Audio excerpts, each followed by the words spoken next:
तू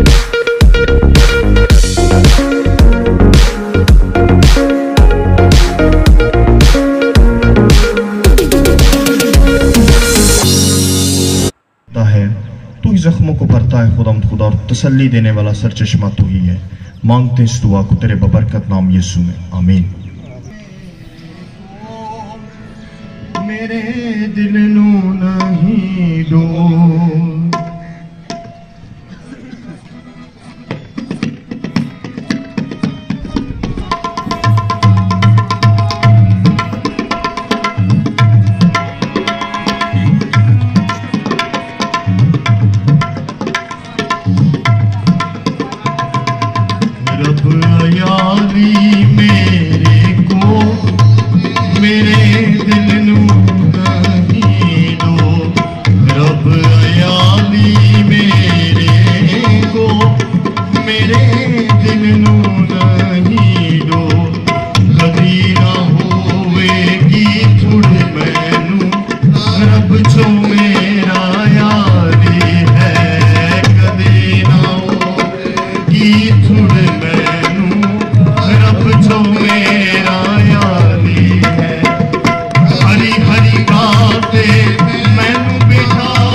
अब अयामी मेरे को मेरे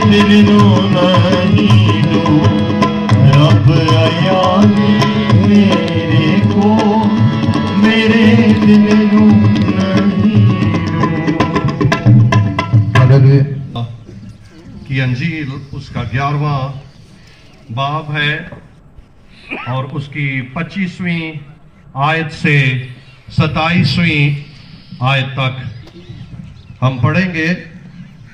यूहन्ना रसूल की लिखी हुई अंजील 11वां बाब और उसकी 25वीं से 27वीं आयत तक।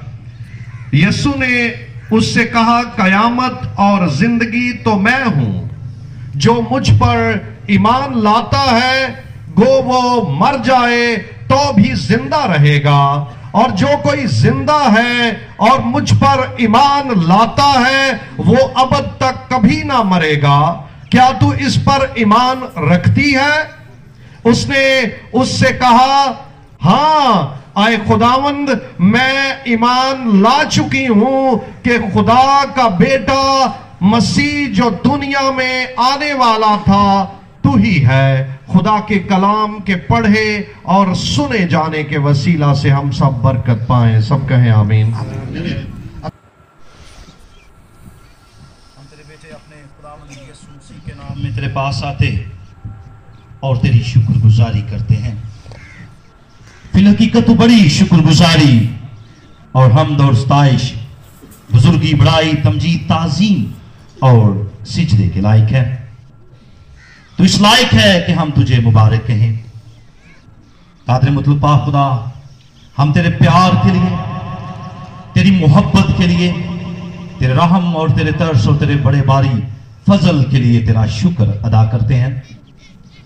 तेरा शुक्र अदा करते हैं तेरे बेटे अपने खुदावंद यीशु मसीह के लिए, जो इस दुनिया में आया, जिसने हमारी शिफा, नजात, हयात, जिंदगी बल्कि अपनी जिंदगी के लिए वो किया जो ना तो आसमान की मखलूकात में से, ना जमीन की मखलूकात में से और ना समंदर की मखलूकात में से कोई कर सका। वो तेरा यहां तक वफादार रहा कि उसने मौत बल्कि स्लीपी मौत गवारा की। हम तेरे रूहुल कुद्स के लिए भी खुदा बाप तेरी शुक्रगुजारी करते हैं, जो आजमाइशों में, दुखों में, तकलीफों में, परेशानियों में, बिलखसूस गम में आए खुदावन हमें तसल्ली देता है। हम तेरे खुदाए सालूस होने के लिए तेरा शुक्र अदा करते हैं और तेरा शुक्र अदा करते हैं तेरे बंदा अपने बुजुर्ग रॉबर्ट ओरी साहब की सारी जिंदगी के लिए, जो उन्होंने अपने खानदान में गुजारी। तुझे पसंद आया और तूने अपने बंदा को उनके वक्त मुकर्रा पर अपने पास बुला लिया। रिश्ते जब मौत की सूरत में टूटते हैं, बड़ा गम, बड़ा रंज और बड़ा सदमा होता है, लेकिन आए खुदावंद पाक खुदा, तेरा कलाम ही हमारी हकीकी तसल्ली, तशफ़ी, इत्मीनान और आए खुदावंद सब्र है, और तेरे कलाम से हमें इत्मीनान हासिल होता है। अब वक्त आ पहुंचा है कि हम तेरे कलाम को सुने। अब वक्त आ पहुंचा है कि हम तेरे कलाम को सुनकर तसल्ली पजीर हो। सो कादर मतलब पाक खुदा, तेरे बंदा को आए खुदावंद तेरे रूहुल कुद्स के ज़ेरे साया करते हैं। तेरा बंदा आज जो भी कलाम पेश करे, हम सबों के लिए और बिलखसूस गमज़दा खानदान के लिए बड़ी तसल्ली, तशफ़ी, इत्मीनान का सबब ठहरे। यीशु मसीह के नाम में आमीन, आमीन।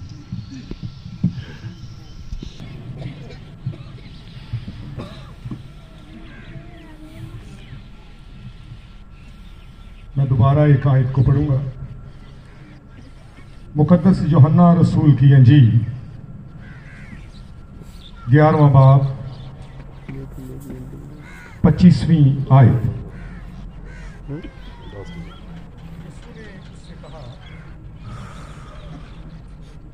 क़यामत और जिंदगी तो मैं हूं, जो मुझ पर ईमान लाता है गो वो मर जाए तो भी जिंदा रहेगा। कलाम मुकद्दस का पढ़ा जाना हम सबों के लिए बरकत का सबब हो। दुआ मांगे।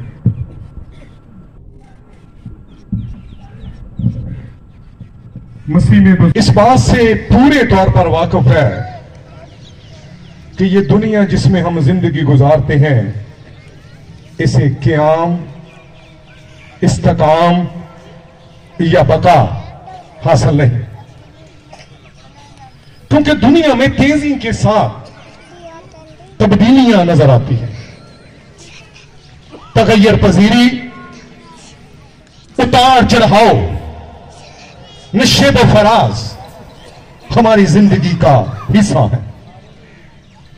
कायनात और कायनात की किसी चीज पर भी निगाह करें, हत्ता के मौसमों में तब्दीली, फैशन में तब्दीली, समाज में तब्दीली, रस्मों रवाज में तब्दीली और अक्सर व बेशतर रूहानी अकदार में भी तब्दीली नजर आती है।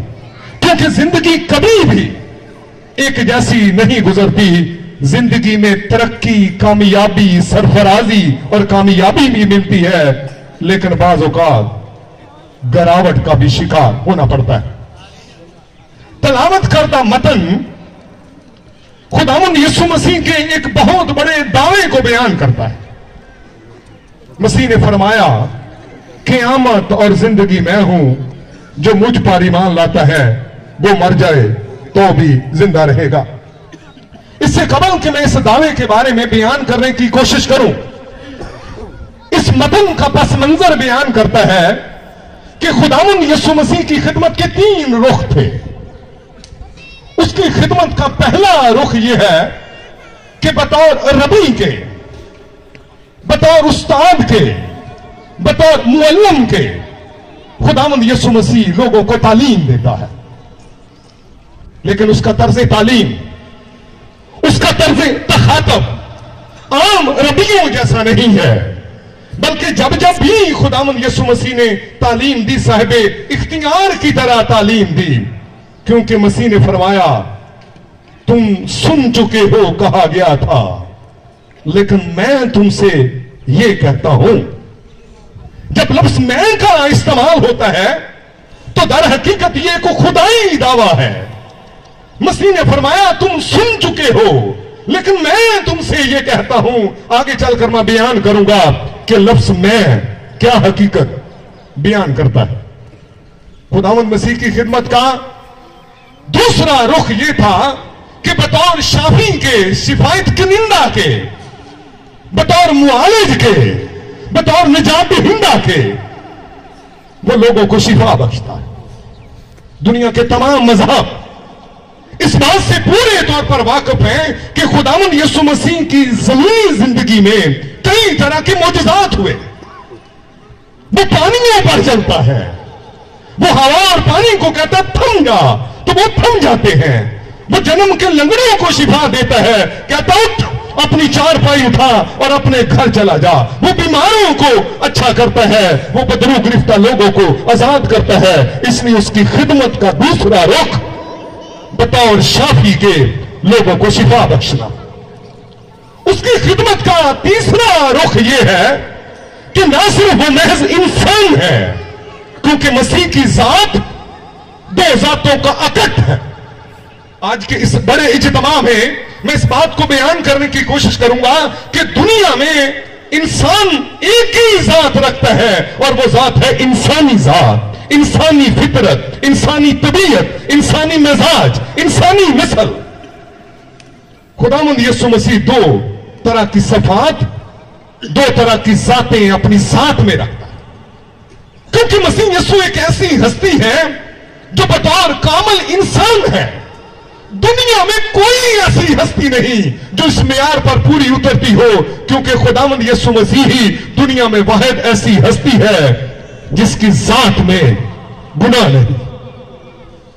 हम इस दुनिया में वालिदैन की बदौलत जन्म लेते हैं, हम इस दुनिया में अपने वालिदैन की बदौलत दुनिया में आते हैं, लेकिन मसीह यीशु एक ऐसी जात है जहां पर खुदा ने नेचुरल असूल को ओवररूल कर दिया।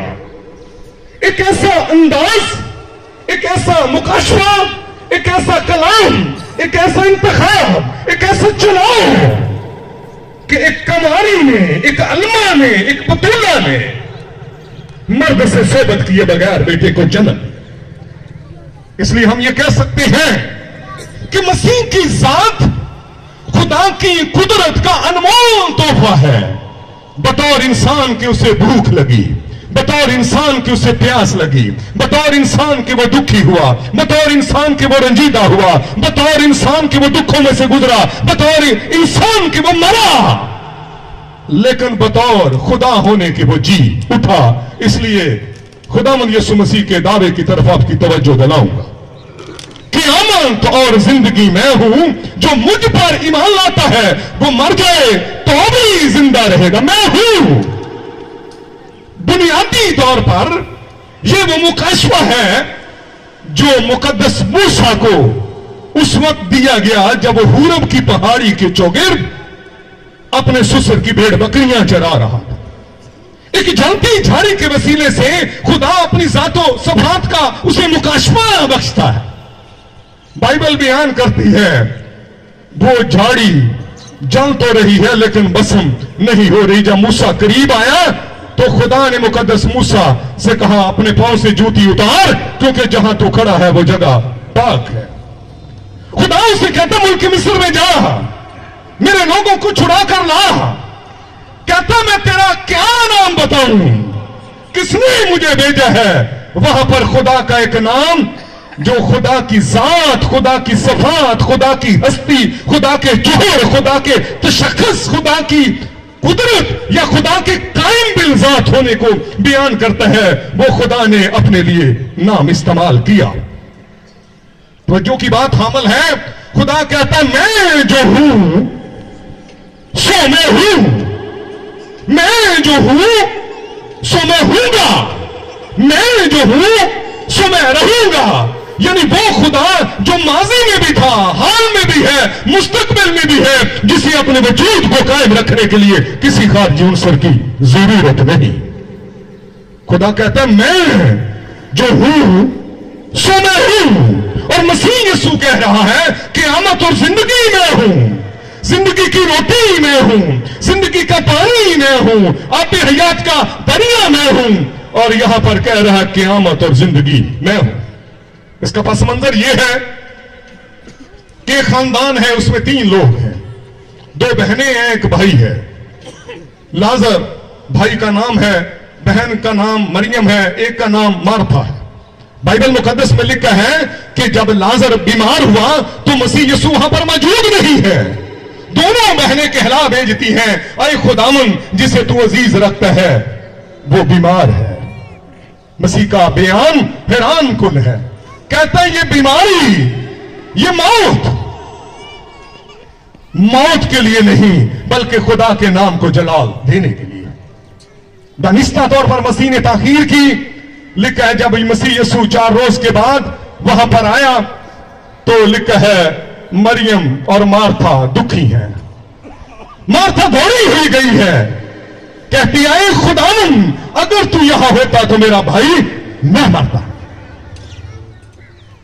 जब हम इस बयान पर गौर करते हैं तो इसमें गिला है, इसमें शिकायत है, लेकिन इसमें ईमान भी है, इसमें उम्मीद भी है, इसमें तसल्ली भी है। कहते हैं अगर तू यहां होता, यानी वो कह रही है तेरी ताखीर मेरे भाई की मौत का सबब है, तेरा देर से आना मेरे भाई की मौत की वजह बन गया। अगर तू यहां होता तो मेरा भाई न मरता। मसीह ने कहा तेरा भाई जी उठेगा, क्योंकि यहूदी ईमान से ताल्लुक रखती है। वो कहती है हां मैं ईमान रखती हूं क़यामत के दिन जी उठेगा। दुनिया में 3 बड़े मज़हब हैं जो क़यामत पर यकीन रखते हैं, यानी यहूदियत, मसीहत और इस्लाम। ये तीनों बड़े मज़हब जो हैं वो क़यामत पर यकीन रखते हैं कि मुर्दों की क़यामत होगी। ये औरत यानी मार्था कह रही है हां खुदावन मेरा ईमान है कि जिस तरह क़यामत के दिन दीगर मुर्दे जी उठेंगे मेरा भाई भी जी उठेगा। मसीह कहता है क़यामत और जिंदगी मैं हूं। याद रखिए क़यामत है क्या। यहां पर मीडिया के लोग भी बैठे हुए हैं, जब ये खबरें शाया करते हैं ट्रेन पटरी पर से उतर जाती है, एक्सीडेंट हो जाता है, बस उलट जाती है, तो ये लिखते हैं वहां पर क़यामत का सा समा था, इस्तराब, मुस्तरब हालत, शोर, हंगामा, बेचैनी, बेकरारी। लेकिन क़यामत का लुग़वी मतलब ये नहीं क़यामत का लुग़वी मतलब है कब्रों से बाहर आ जाना। क़यामत का मतलब है मुर्दों का जी उठना। मसीह कहता है क़यामत और जिंदगी मैं हूं, जो मुझ पर ईमान लाता है वो मर जाए तो भी जिंदा हो रहेगा। क़यामत और जिंदगी मैं हूं। ये पेशगोई मुकद्दस अय्यूब ने भी की है, और मुकद्दस अय्यूब कहता है मैं जानता हूं मेरा मखलसी देने वाला जिंदा है और आखिरकार वो जमीन पर खड़ा होगा। शुरू में मैंने कहा मसीह की जात दो जातों का अकट, दो जातों का मिलाप, दो जातों का मकरूल है। वो बतौर इंसान भी है और बतौर खुदा भी है। जब मसीह ने कहा इस जिस्म इस मक़दस को ढा दो तो मैं इसे तीसरे दिन खड़ा कर दूंगा, खुदावंद यीशु मसीह बतौर इंसान के मरा, बतौर इंसान के दफन हुआ, बतौर इंसान के यहूदी दस्तूर के मुताबिक उसे दफनाया कफनाया गया, उसकी तदफीन की गई। लेकिन हैरान कुन बात यह है कि तीसरे दिन अपने दावे के मुताबिक इस मक़दस को ढा दो तो मैं तीसरे दिन इसे खड़ा कर दूंगा। तीसरे दिन खुदावंद यीशु मसीह ने मुर्दों में से जी उठकर मौत के डंक को, मौत के अड़बंगे को, मौत के बैंडे को, मौत के जहर को, उस भारी पत्थर को लुढ़का दिया।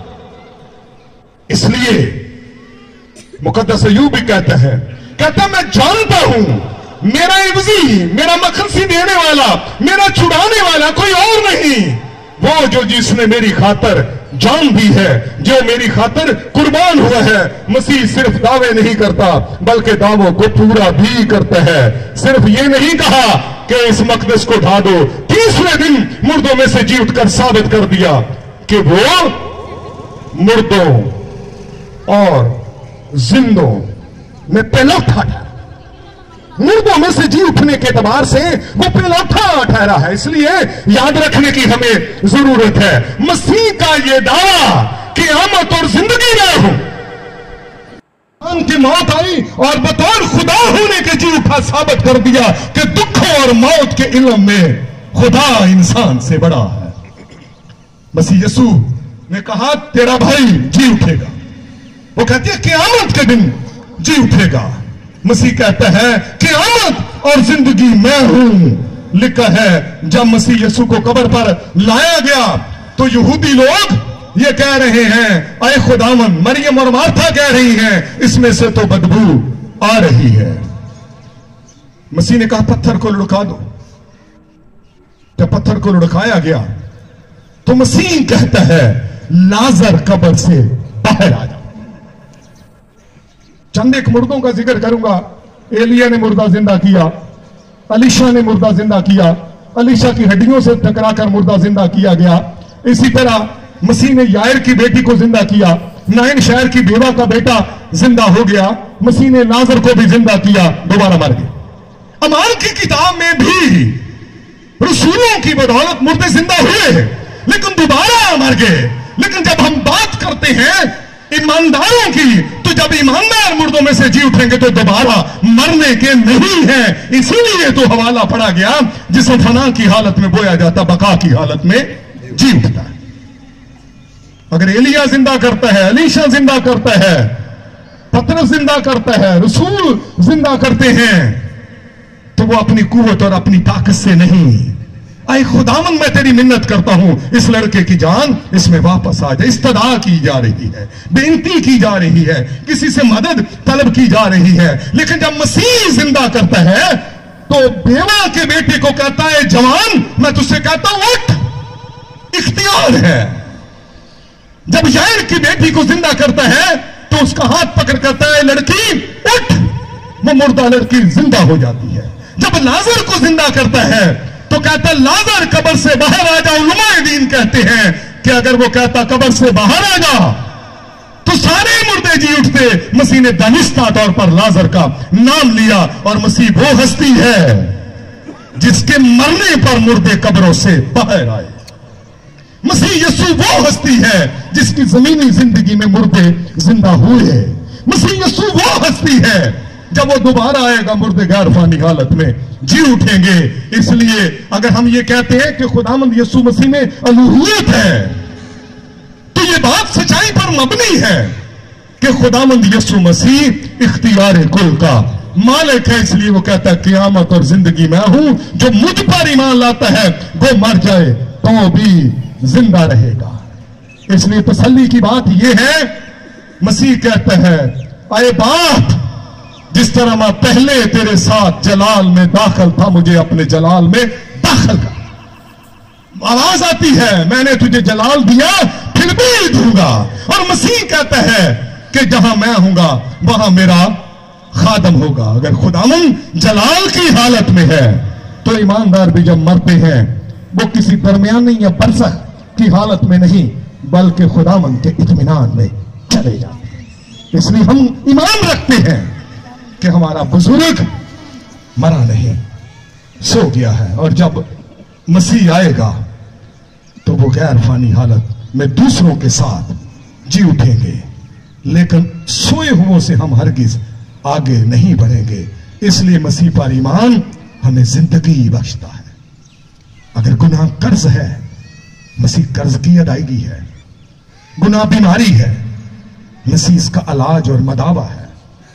गुनाह मौत है, मसीह यीशु जिंदगी है। इसलिए कहता है क़यामत और जिंदगी मैं हूं। और मसीह यीशु एक ऐसी हस्ती है जिसकी कब्र खानदानों का ताज है, और उनकी दुआओं की बदौलत हमारी जिंदगी इस दुनिया में गुजरती है, क्योंकि बुजुर्गों ही की बदौलत नस्ल दर नस्ल वो बरकत ट्रांसफर होती है। खुदावंद आप सबों को तसल्ली और इत्मीनान दे। खुदावंद की सिखाई हुई दुआ में शरीक हो। ऐ हमारे बाप, तू जो आसमान पर है, तेरा नाम पाक माना जाए, तेरी बादशाही आए, तेरी मर्जी जैसी आसमान पर पूरी होती है जमीन पर भी हो। हमारी रोज की रोटी आज हमें दे। जिस तरह हमने अपने कर्जदारों को मुआफ किया है, तो भी हमारे कर्ज हमें मुआफ कर। हमें आजमाइश में न ला, बल्कि बुराई से बचा। बादशाही, कुदरत और जलाल हमेशा तेरे हैं। आमीन। खुदावंद आपके साथ हो। अब हमारी खुदावंद यीशु मसीह का फज़्ल, खुदा बाप की मोहब्बत, पाक रूह की शराकत हम सबों के साथ, दुनिया के तमाम ईमानदारों के साथ हमेशा तक होती रहे। आमीन।